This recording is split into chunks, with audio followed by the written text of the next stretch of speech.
Capítulo 22. Girando la rueda del Dharma. Asaji practicaba el camino austero en el Parque de las Gacelas.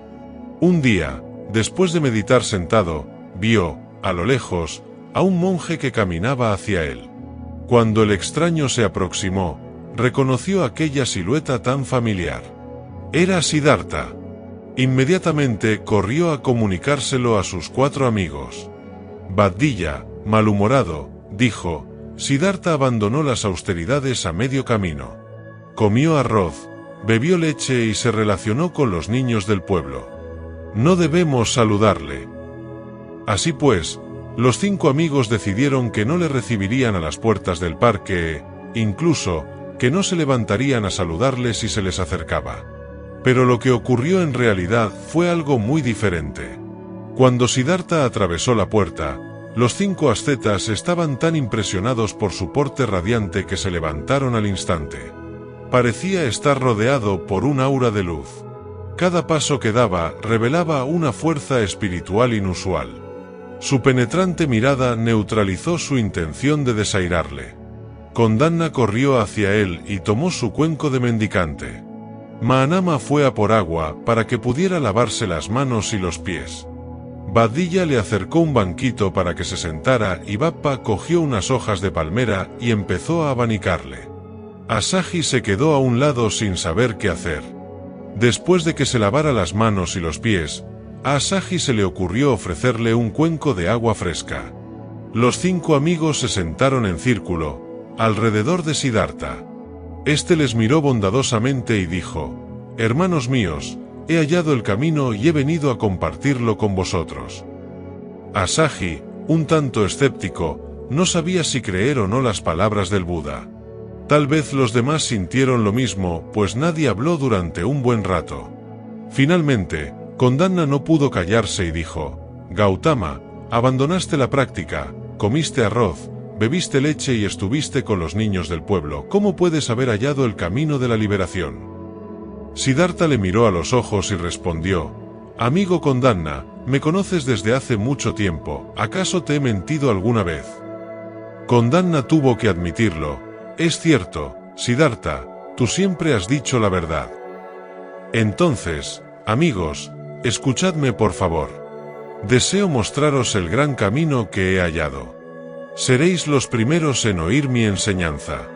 Este Dharma no es resultado de la reflexión, sino fruto de la experiencia directa. Escuchad serenamente, con toda atención.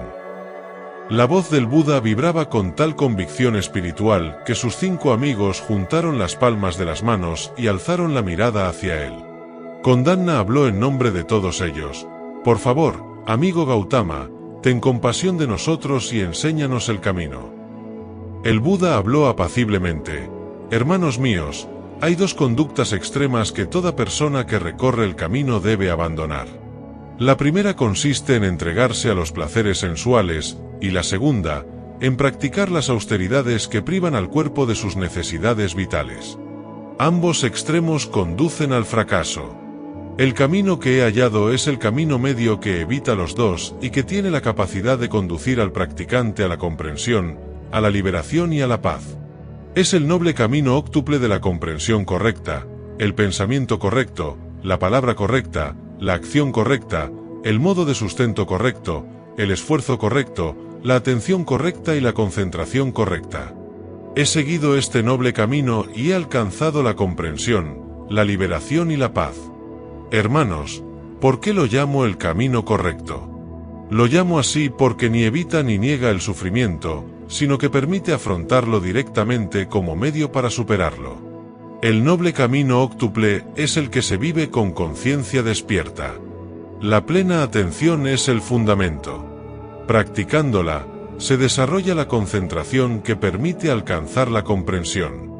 Gracias a la concentración correcta, se alcanzan el conocimiento, el pensamiento, la palabra, la acción, el sustento y el esfuerzo correctos. La comprensión que se adquiere libera todas las cadenas del sufrimiento y genera paz y alegría verdaderas. Hermanos, hay 4 verdades: la existencia del sufrimiento, la causa del sufrimiento, la cesación del sufrimiento y el camino que conduce a la cesación del sufrimiento. Yo las llamo las 4 nobles verdades. La primera es la existencia del sufrimiento. El nacimiento, la vejez, la enfermedad y la muerte son sufrimiento. La tristeza, el enfado, los celos, la preocupación, la ansiedad, el miedo y la desesperación son sufrimiento. Separarse de los seres queridos es sufrimiento. Asociarse con los que odias es sufrimiento. El deseo, el apego y el aferramiento a los 5 agregados son sufrimiento. Hermanos, la segunda verdad es la causa del sufrimiento. Debido a la ignorancia, la gente desconoce la verdad de la vida y arde en las llamas del deseo, el enfado, los celos, el dolor, la preocupación, el miedo y la desesperación. Hermanos, la tercera verdad es la cesación del sufrimiento. La comprensión de la verdad de la vida conduce a la cesación del dolor y la tristeza, dando paso a la paz y a la alegría. Hermanos, la cuarta verdad es el camino que conduce a la cesación del sufrimiento. Es el noble camino óctuple, que ya he explicado, y que se alimenta viviendo con atención plena. La atención plena conduce a la concentración y a la comprensión que libera de todo dolor y de toda tristeza y proporciona paz y alegría. Yo os guiaré a lo largo de este camino de realización. Mientras Siddhartha exponía las 4 nobles verdades, Kondanna sintió de repente que, en su corazón, brillaba una luz inmensa y pudo saborear la liberación que tanto tiempo llevaba buscando. Su rostro irradiaba alegría. El Buda, señalándole, exclamó: Kondanna, lo lograste, lo lograste. Kondanna juntó las palmas de las manos, se inclinó ante el Buda y, con el más profundo respeto, dijo: Venerable Gautama, por favor, acéptame como discípulo. Ahora sé que, bajo tu guía, alcanzaré el gran despertar. Los otros 4 monjes se postraron también ante los pies del Buda, juntaron las palmas de las manos y le pidieron que les aceptara como discípulos. El Buda indicó a sus amigos que se levantaran. Cuando retomaron sus asientos, les dijo: Hermanos, los niños del pueblo de Uruvela me pusieron el nombre de Buda. Si queréis, podéis llamarme también así. Kondanna preguntó: Buda quiere decir el despierto, ¿verdad? Así es. Y al camino que he descubierto le llamaron Camino del Despertar. ¿Qué pensáis de este nombre? El despierto, el camino del despertar. Maravilloso, maravilloso. Ambos nombres son acertados a la vez que simples. Nos encanta llamarte Buda y, al sendero que has descubierto, el camino del despertar. Como acabas de mencionar, vivir cada día con atención es la base de la práctica espiritual. Los 5 monjes aceptaron unánimemente a Gautama como maestro y le llamaron Buda. El Buda les sonrió.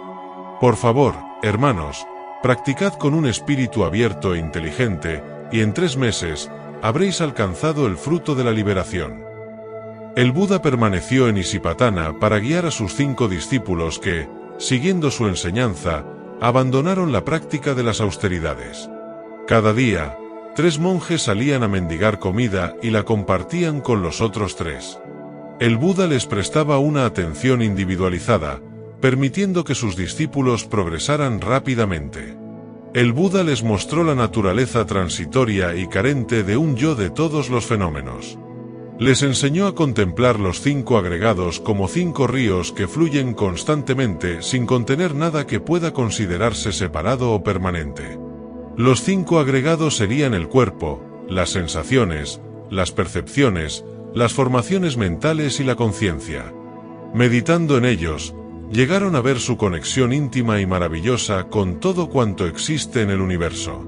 Gracias a su diligencia, los 5 discípulos recogieron los frutos del camino. El primero en alcanzar el despertar fue Kondanna, seguido, 2 meses después, por Bappa y Vadilla.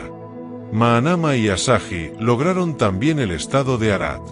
Con gran alegría, el Buda les dijo: ahora tenemos una verdadera comunidad a la que llamaremos nuestra Sangha. La Sangha es la comunidad de los que viven en armonía y sabiduría. Debemos recoger las semillas del despertar y plantarlas por todas partes.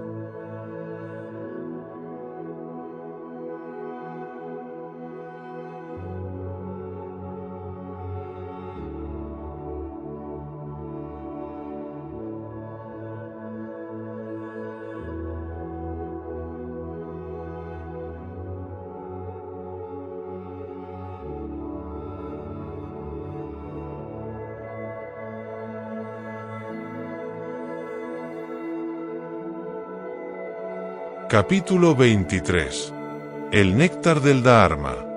El Buda acostumbraba a madrugar y a sentarse a meditar, antes de hacerlo caminando por el bosque. Una mañana, mientras caminaba, vio a un hombre bien parecido, elegantemente vestido, de apenas 30 años, semioculto por la bruma matutina. El Buda se sentó en una roca enorme. Cuando el joven, ajeno a su presencia, se aproximó, iba murmurando: «Es repugnante, es repulsivo». El Buda se dirigió a él con voz clara y reconfortante: «No hay nada repugnante.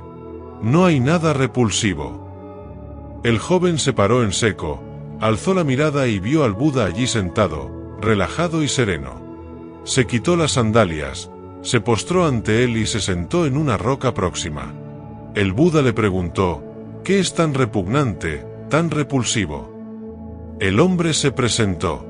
Su nombre era Yasa, hijo de uno de los mercaderes más ricos y respetables de Varanasi.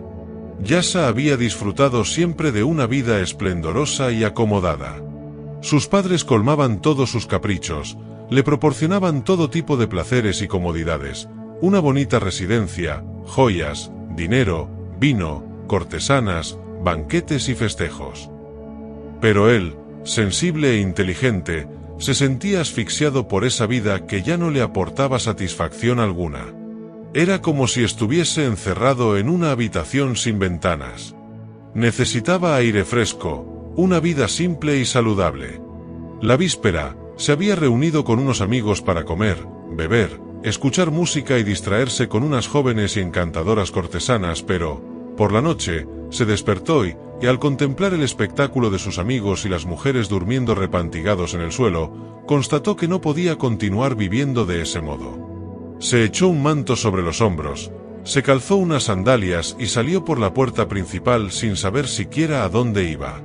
Tras caminar sin rumbo durante toda la noche, se encontró por casualidad en el Parque de las Gacelas de Isipatana. Y ahora, amanecía y allí estaba, sentado frente al Buda. El Buda le consoló diciendo: «Yasa, esta vida está llena de sufrimiento, pero también repleta de maravillas. Dejarse arrastrar por los placeres sensuales es malo para la salud física y mental. Si vives una existencia simple y saludable, libre de deseos, podrás experimentar sus infinitas maravillas. Yasa, mira a tu alrededor.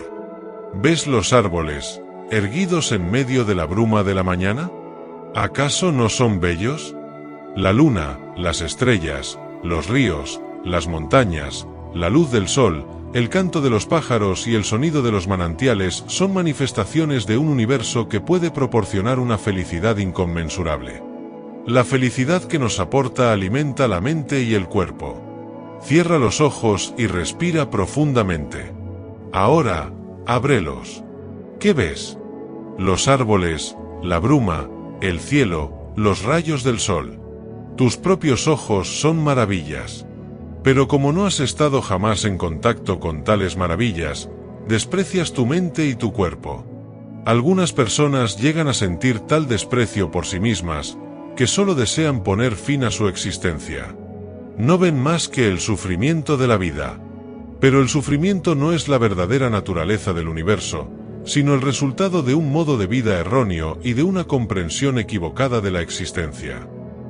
Las palabras del Buda cayeron como frescas gotas de rocío sobre su reseco corazón. Henchido de felicidad, se postró ante él y le pidió que le aceptara como discípulo. El Buda le ayudó a levantarse y le dijo: «Un monje vive una vida simple y humilde. No tiene dinero, duerme en una choza o bajo los árboles. Come únicamente lo que recibe mendigando y toma una sola comida al día. ¿Te ves capaz de llevar esta clase de vida? Sí, maestro. Me encantaría hacerlo. El Buda prosiguió: un monje consagra la mente y el cuerpo al logro de la liberación para beneficio propio y de los demás. Todos sus esfuerzos están destinados a aliviar el sufrimiento. ¿Te comprometes a seguir este camino? Sí, maestro, me comprometo a seguirlo. Entonces, te acepto como discípulo.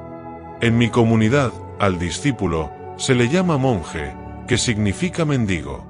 Todos los días mendigarás la comida para alimentarte, para practicar la humildad y estar en contacto con otros para mostrarles el camino. En ese momento, aparecieron los 5 amigos y discípulos del Buda. Yasa se levantó y les saludó respetuosamente, uno a uno. El Buda les presentó a Yasa y le dijo a Kondanna: Kondanna, Yasa desea ser un monje. Yo le he aceptado. Por favor, enséñale el modo de ponerse el hábito, de portar el cuenco de mendicante, de observar la respiración y de meditar sentado y caminando. Yasa se inclinó ante el Buda y siguió a Kondanna hasta su choza, donde le afeitó la cabeza y le dio instrucciones de acuerdo con los deseos del Buda. Después le ofreció un hábito y un cuenco que le habían regalado pero que nunca había usado. Aquella tarde, el padre de Yasa se presentó en el parque. Había ordenado a todos los sirvientes que salieran inmediatamente a buscar a su hijo, y uno de ellos había seguido sus huellas hasta el Parque de las Gacelas. Tras encontrar las sandalias doradas de Yasa junto a una gran roca y saber que se hallaba en aquel lugar en compañía de un grupo de monjes, regresó a casa a toda prisa para informar a su amo. A su llegada, el padre de Yasa se encontró al Buda sentado serenamente sobre una roca. El mercader juntó las palmas de las manos y preguntó respetuosamente: «Venerable monje, ¿has visto a mi hijo Yasa?». El Buda le invitó a sentarse en una roca frente a él y respondió: «Yasa está en esa choza y saldrá enseguida». El Buda le contó todo lo ocurrido aquella mañana, haciéndole comprender las aspiraciones y los pensamientos más íntimos de su hijo. Yasa es un joven brillante y sensible, y ha encontrado el camino de la liberación que su corazón buscaba. Ahora tiene fe, paz y alegría. Por favor, alégrate por él. El Buda le habló también de la manera de trascender el sufrimiento y la ansiedad y de generar paz y alegría para uno mismo y para los demás. Con cada palabra del Buda, el mercader se sentía más y más ligero. Finalmente, se puso de pie, juntó las palmas de las manos y le pidió que le aceptara como discípulo laico. El Buda permaneció un momento en silencio y después le dijo: «Mis discípulos se esfuerzan por vivir de manera simple, con sabiduría, absteniéndose de matar, evitando el adulterio, hablando con sinceridad y eludiendo el alcohol y los estimulantes que nublan la mente. Señor, si crees que puedes seguir este camino, te acepto como discípulo laico». El padre de Yasa se arrodilló ante el Buda y juntó las palmas de las manos. «Déjame tomar refugio en tu enseñanza. Por favor, muéstrame el camino en esta vida. Me comprometo a seguir fielmente tu enseñanza durante toda mi vida».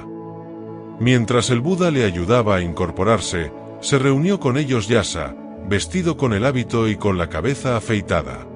El nuevo monje sonrió con una alegría desconocida. Juntó las manos formando una flor de loto y se inclinó ante su padre, que nunca le había visto tan radiante y feliz. Este, a su vez, se inclinó ante su hijo y dijo: «Tu madre espera en casa y está muy preocupada por ti». Yasa respondió: «Iré a visitarla para aliviarla de sus pesares, pero me he comprometido a seguir al Buda y a dedicar mi vida a servir a todos los seres». El padre de Yasa se dirigió entonces al Buda: «Por favor, maestro, permíteme que te invite a ti y a los monjes a comer a mi casa mañana. Nos sentiríamos profundamente honrados si vinieras a instruirnos sobre el camino del despertar». El Buda miró a Yasa. Los ojos del nuevo monje centelleaban. Asintiendo con la cabeza, aceptó la invitación. Al día siguiente, el Buda y los 6 monjes comieron en casa de los padres de Yasa. La madre lloraba de alegría al ver a su hijo a salvo y feliz. Ella misma sirvió la comida. Mientras los monjes comían en silencio, nadie dijo una palabra, ni siquiera los sirvientes de la casa. Cuando acabaron de comer y los cuencos de mendicante estuvieron limpios, los padres de Yasa se inclinaron ante el Buda y se sentaron en unos banquillos frente a él. El Buda les enseñó los 5 preceptos que constituían el fundamento de la práctica de los discípulos laicos. El primero es no matar. Todos los seres vivos temen la muerte. Si seguimos el camino de la comprensión y el amor, observamos este precepto. No debemos proteger únicamente la vida de los seres humanos, también la de los animales. El cumplimiento de este precepto alimenta la compasión y la sabiduría. El segundo precepto es no robar.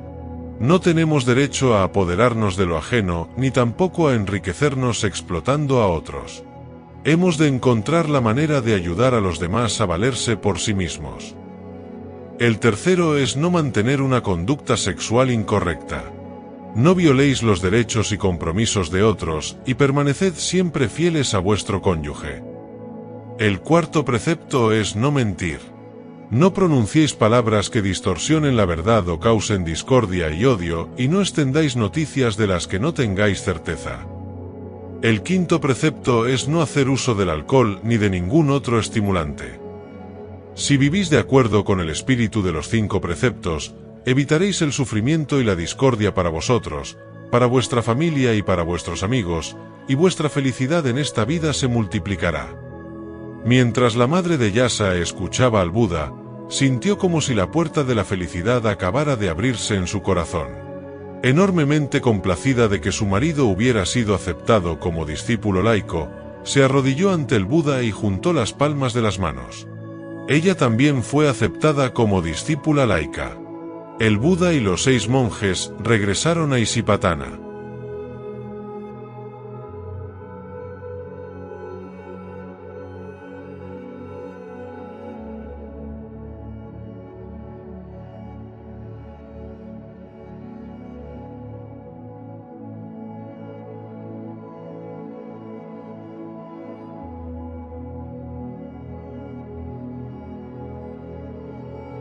Capítulo 24. La toma de refugio. La noticia de que Yasa se había hecho monje se extendió rápidamente entre sus amigos. Sus compañeros más próximos, Bimala, Subau, Punnaji y Gavampati, decidieron ir a visitarle a Isipatana. En el camino, Subau dijo: si Yasa ha decidido hacerse monje, su maestro tiene que ser realmente extraordinario y el camino que enseña, el más elevado. Yasa goza de gran discernimiento. Bimala replicó: no estés tan seguro. Quizás se le ha ocurrido hacerse monje de repente y más adelante lo deja. Después de 6 meses o 1 año, podría muy bien abandonar esa vida. Gavampati discrepó: no estáis tomando en serio a Yasa. A mí siempre me ha parecido una persona consecuente y estoy seguro de que no haría una cosa así sin desearlo de verdad. Encontraron a Yasa en el Parque de las Gacelas.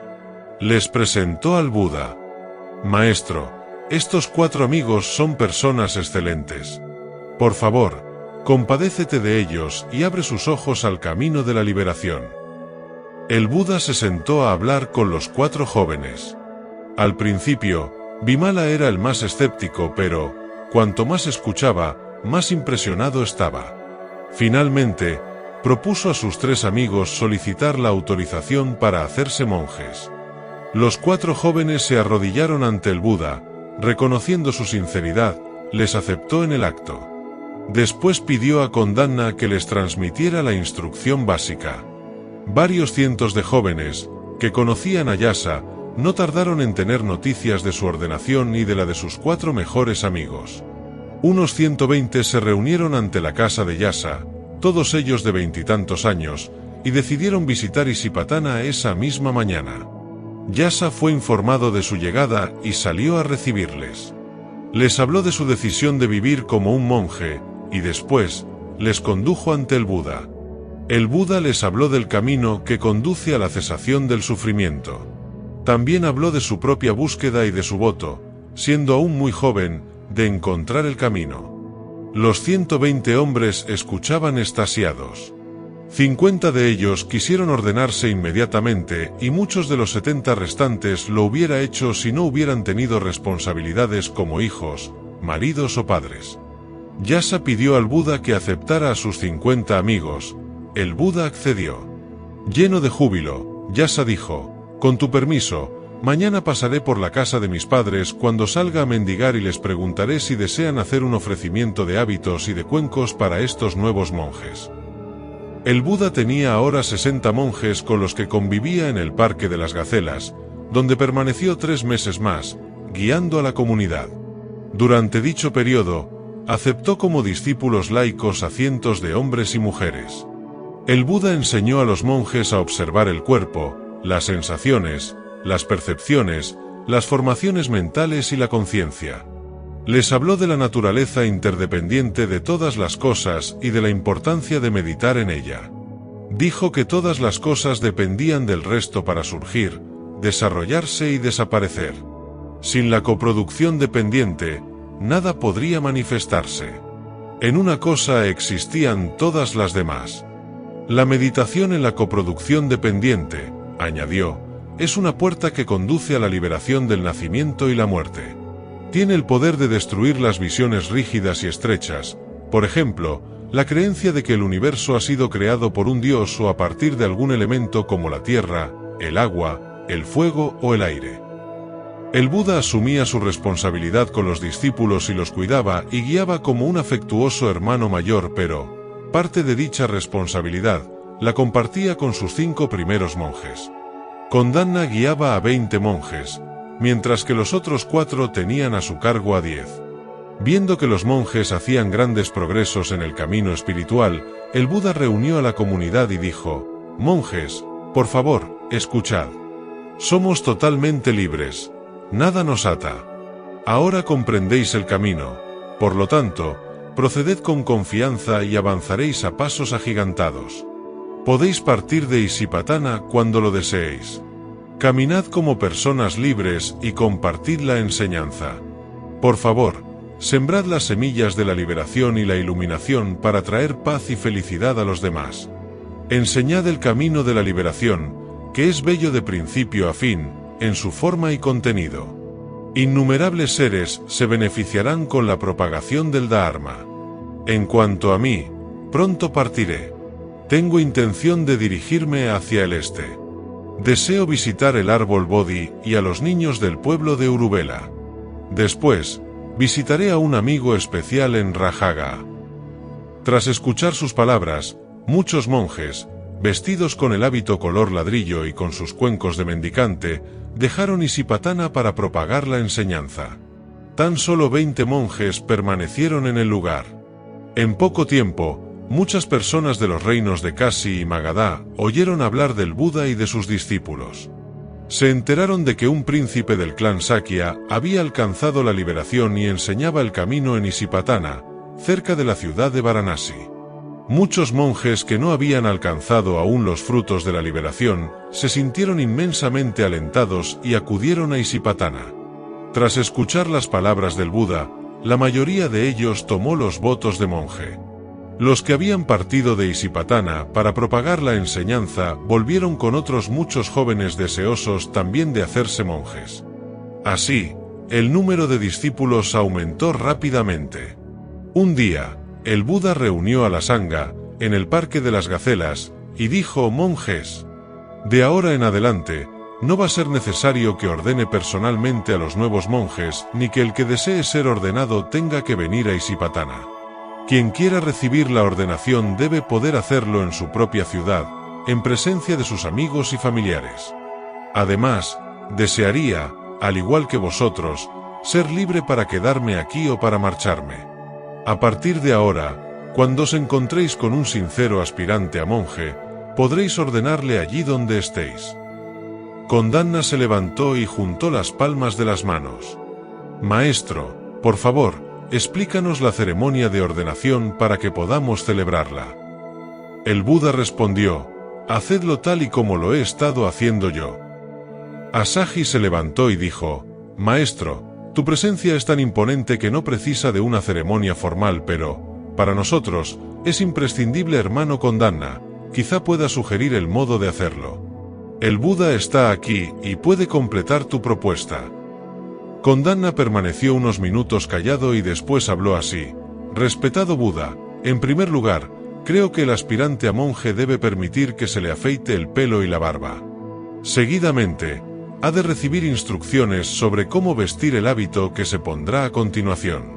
Y, tras exponer el hombro derecho de la manera acostumbrada y arrodillarse ante el monje que le concede la ordenación, es correcto arrodillarse ya que quien otorga la ordenación actúa como representante del Buda, debe unir las palmas de las manos, formando una flor de loto y recitar 3 veces: tomo refugio en el Buda, que me enseña el camino en esta vida. Tomo refugio en el Dharma, el camino de la comprensión y el amor. Tomo refugio en la Sangha, la comunidad que vive en armonía y con plena conciencia. Tras repetir 3 veces estos refugios, al aspirante se le considera monje en la comunidad del Buda. Esta es mi humilde sugerencia. Por favor, maestro, haz las correcciones pertinentes. El Buda respondió: es perfecta, hermano Kondanna. Recitar los 3 refugios 3 veces permaneciendo arrodillado ante un monje que ha recibido la ordenación es suficiente para convertirse en un monje ordenado. La comunidad fue feliz con la decisión. Pocos días después, el Buda se puso el hábito, cogió su cuenco y dejó Isipatana. Era una mañana especialmente bella. Se dirigió al río Ganges para regresar a Magadha.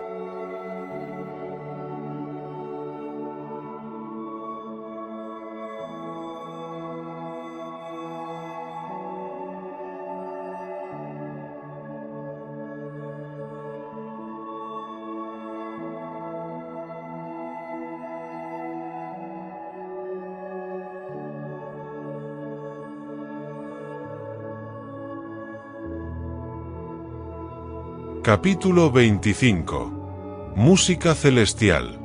El Buda conocía bien el camino de Varanasi a Rajaga. Anduvo despacio, disfrutando de los bosques y de los arrozales que atravesaba. Hacia el mediodía, se detuvo a mendigar en una pequeña aldea. Después, se adentró en el bosque, donde comió en silencio y practicó la meditación caminando. A continuación se sentó a meditar bajo un frondoso árbol.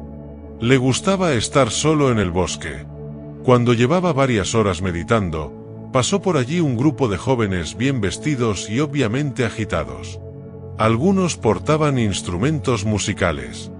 El joven que iba a la cabeza se inclinó para saludar al Buda y preguntó: «Monje, ¿has visto pasar por aquí a una muchacha?» El Buda respondió: «¿Por qué la buscáis?» El joven le explicó que venían de Varanasi, de donde habían salido a pasear por el bosque en compañía de una muchacha. Después de cantar, bailar, comer y beber, habían echado la siesta. Cuando se despertaron, vieron que la chica les había robado las joyas y se había dado a la fuga. Por eso la buscaban. El Buda, mirándoles con serenidad, preguntó: «Decidme, amigos, ¿qué es mejor, encontrar a la muchacha o encontraros a vosotros mismos?» Los jóvenes se quedaron sorprendidos. La apariencia radiante del Buda y su extraña pregunta les hizo volver en sí. Uno de ellos respondió: «Respetado maestro, quizás sería mejor intentar hallarnos a nosotros mismos primero. La vida solo puede ser hallada si permanecemos en el momento presente, pero es raro que nuestras mentes moren en él. En su lugar, corremos tras el pasado o anhelamos el futuro. Creemos que somos nosotros mismos, pero, de hecho, casi nunca estamos en contacto real con nuestro propio ser. Nuestras mentes están demasiado ocupadas persiguiendo los recuerdos de ayer o los sueños de mañana. La única manera de contactar con la vida es volviendo al momento presente. Cuando sepáis cómo hacerlo, os convertiréis en seres despiertos y hallaréis vuestro verdadero ser. Mirad esas hojas tiernas, acariciadas por la luz del sol. ¿Habéis contemplado alguna vez su color con un corazón sereno y despierto? La tonalidad es una de las maravillas de la vida. Si no lo habéis observado nunca, por favor, hacedlo ahora». Los jóvenes permanecieron en completo silencio.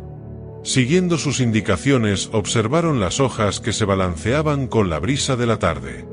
Al rato, el Buda se dirigió al joven sentado a su derecha. «Veo que tienes una flauta.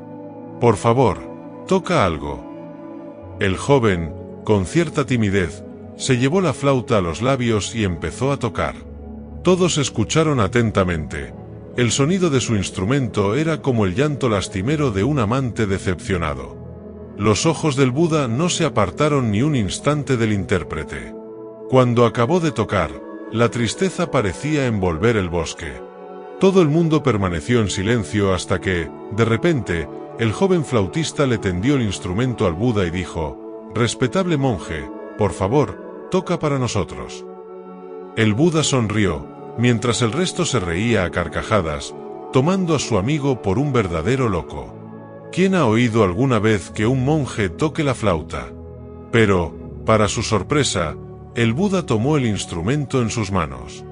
Los jóvenes, atónitos, dirigieron su mirada hacia él, incapaces de ocultar su curiosidad.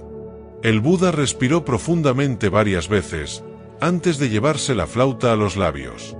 La imagen lejana de un joven tocando la flauta en los jardines reales de Kapilavatthu surgió en la mente del Buda. Era una noche de luna llena. Podía ver a Mahapajapati sentada en el banco de piedra, escuchando silenciosamente, y a Yasodhara, con un incensario, quemando una barrita de fragante sándalo. El Buda comenzó a tocar. El sonido era tan delicado como un hilo de humo rizándose suavemente desde el tejado de una simple morada, a las afueras de Kapilavatthu. Poco a poco, el fino hilo se extendió por el espacio como una acumulación de nubes que, a su vez, se transformó en un loto de 1000 pétalos, cada pétalo de un nuevo y brillante color. Parecía como si el flautista se hubiera multiplicado de repente por 10.000 y todas las maravillas del universo se hubieran transformado en sonidos. Sonidos de 1000 colores y formas, tan ligeros como la brisa y tan rápidos como el golpeteo de la lluvia, claros como una grulla volando en lo alto, íntimos como el arrullo, luminosos como una joya resplandeciente y sutiles como la sonrisa de quien ha trascendido todo pensamiento de ganancias y pérdidas. Los pájaros del bosque silenciaron su canto para escuchar esa música sublime e incluso la brisa dejó de mecer las hojas. El bosque quedó envuelto en una atmósfera de absoluta paz, serenidad y admiración. Los jóvenes, sentados alrededor del Buda, se sentían completamente frescos y en el momento presente, en conexión con las maravillas de los árboles, el Buda, la flauta y la amistad. Cuando dejó de tocar, todavía se podía oír la música reverberando en el aire. Ninguno pensaba ya en la muchacha ni en las joyas que les había robado. Durante un buen rato, nadie habló. Después, el de la flauta exclamó: «Maestro, tu música es maravillosa. Jamás había oído a nadie tocar tan magníficamente. ¿Con quién aprendiste? ¿Me aceptarías como alumno?» El Buda sonrió y dijo: «Aprendí a tocarla de pequeño, pero hacía 7 años que no la cogía. Sin embargo, suena mejor ahora». «¿Cómo puede ser eso, maestro? ¿Cómo has podido mejorar sin haber practicado?» «Tocar bien la flauta no depende solo de lo que se practique. Toco mejor que en el pasado porque he encontrado mi verdadero ser. No puedes alcanzar la cúspide del arte si antes no descubres la incomparable belleza de tu corazón. Si deseas tocar realmente bien, debes encontrar tu verdadero ser en el camino del despertar». El Buda explicó el camino que conduce a la liberación, las 4 nobles verdades y el noble camino óctuple. Los jóvenes escucharon atentamente. Cuando acabó de hablar, uno a uno se arrodillaron y pidieron ser aceptados como discípulos. El Buda les ordenó a todos. Seguidamente, les aconsejó que se dirigieran a Isipatana y se presentaran ante el monje Kondanna, quien les guiaría en la práctica del camino. Finalmente, les aseguró que volverían a encontrarse en breve. Aquella noche, el Buda durmió solo en el bosque. A la mañana siguiente, cruzó el Ganges y se dirigió hacia el este. Deseaba encontrarse con los niños de Uruvela antes de ponerse en camino hacia Rajaga, donde visitaría al rey Bimbisara.